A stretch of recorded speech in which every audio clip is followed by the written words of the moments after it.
امریکہ کے ٹٹو آ کر یہاں پر رجمان ہو گئے اور یہ الیکشن کمیشن جو کہ صاحب جو ہے عمران خان پہلے دن سے کہہ رہا ہے یہ ان کے ساتھ ملا ہوا ہے یہ ثابت کر دیا اس نے کہ یہ امپائر یہ ملا ہوا ہے ان چوروں کے ساتھ ان ڈکیتوں کے ساتھ باشعور بھی ہے وہ اپنے اداروں کا تحفظ کرنا بھی جانتی ہے اور اس میں بیڑی ہے جو بیٹھے ہوئے بیڑی ہے ان کو نکالنا بھی جانتی ہے اپنی مرضی کے حلقے انہوں نے وہ دیکھے پورے پاکستان میں کہ جہاں یہ سمجھتے تھے کہ سارا اچار مکس جو ہے مل کر عمران خان کو شاید شکست دے سکے مگر عمران خان کے ساتھ پاکستان کی عوام ان کو سمجھ آ چکی ہے ایک حلقے میں بھی جو ہے وہ صحیح طرح وہ جو کراچی میں نکالا دھاندلی کے ساتھ وہ قوم نے دیکھا تو عمران خان کو میدان میں تو شکست دے نہیں سکتے میدان میں یہ شکست خوردہ لوگ ہیں یہ میدان میں عمران خان کا مقابلہ کر نہیں سکتے تو انہوں نے ہمیشہ کی طرح امپائر کو اپنے ساتھ ملا کر کوشش کی ہے ناک آؤٹ کرنے کے لیے مگر یہ میں کہنا چاہتا ہوں کہ یہ آپ نے ہمیں اور جو ہے جنون سے جذبہ کر دیا جو کہ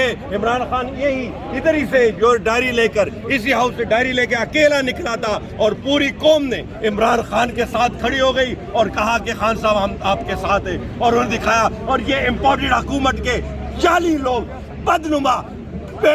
داغدار لوگ یہ ادھر آ کر اس وزیر اعظم ہاؤس پر جو ہے براجمان ہو گئے امریکہ کے ٹٹو آ کر یہاں پر رجمان ہو گئے اور یہ الیکشن کمیشن جو کہ صاحب جو ہے عمران خان پہلے دن سے کہہ رہا ہے یہ ان کے ساتھ ملا ہوا ہے یہ ثابت کر دیا اس نے کہ یہ امپائر یہ ملا ہوا ہے ان چوروں کے ساتھ ان ڈکیتوں کے ساتھ آج جس طرح عمران خان کو ناک آؤٹ کر دیا گیا انشاءاللہ ساتھ ہی سپریم کورٹ ہے اور اسی سپریم کورٹ میں انشاءاللہ یہ سپریم کورٹ نے پہلے بھی عمران خان کو صادق و امین کہا تھا اور آج پھر صادق و امین انشاءاللہ ڈکلیئر کرے گا اور وہ دن دور نہیں ہے کہ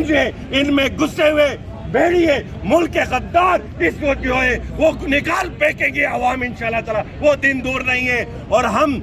جو ہے پرامن رہنا چاہتے ہیں مگر یہ امپورٹڈ حکومت عوام کو مشتعل کرنا چاہتی ہے کیونکہ ملک بڑے نازک حالات سے گزر رہا ہے ان سے حکومت سنبھلی تو نہیں جا رہی یہ چاہ رہے ہیں کہ ملک میں انتشار پیدا ہو اور یہ چاہتے ہیں کہ عوام آخر آ کر ان کے گریبانے پکڑے اور اسلام آباد اور یہ وزیر اعظم ہاؤس سے باہر نکال پائیں یہی چیز ہے اور انشاءاللہ تعالی پاکستان کی عوام جاگ چکی ہے باشعور بھی ہے وہ اپنے اداروں کا تحفظ کرنا بھی جانتی ہے اور اس میں بیڑی ہے جو بیٹھے ہوئے بیڑی ہے ان کو نکالنا بھی جانتی ہے اور انشاءاللہ پوری قوم یک زبان ہو کر عمران خان کے ساتھ کھڑی ہے اور انشاءاللہ وہ دور نہیں جو ڈائری لے کے عمران خان نکلا تھا اور بڑے 3/3 اکثریت کے ساتھ اسی ہاؤس میں پورا جوان ہوگا اب جس جگہ کھڑے ہو کے فائر ہوا سب سے بڑی بات یہ ہے کہ سامنے سپریم کورٹ ہے یہ اس کی بھی توہین ہے پیچھے الیکشن کمیشن کے پاس نہیں ویسی بات اب تعین یہ کرنا کس نے کیا ہاں تعین یہ کرنا اور اس کی تعین ہونا چاہیے لیکن ایک بات دیکھیں متی بھائی اس کا تعین ہونا چاہیے اور اس کو سخت سے سخت چاہے وہ کوئی بھی تھا اس جگہ کھڑے ہو کے فائر ہوا اس کو سزا دینی چاہیے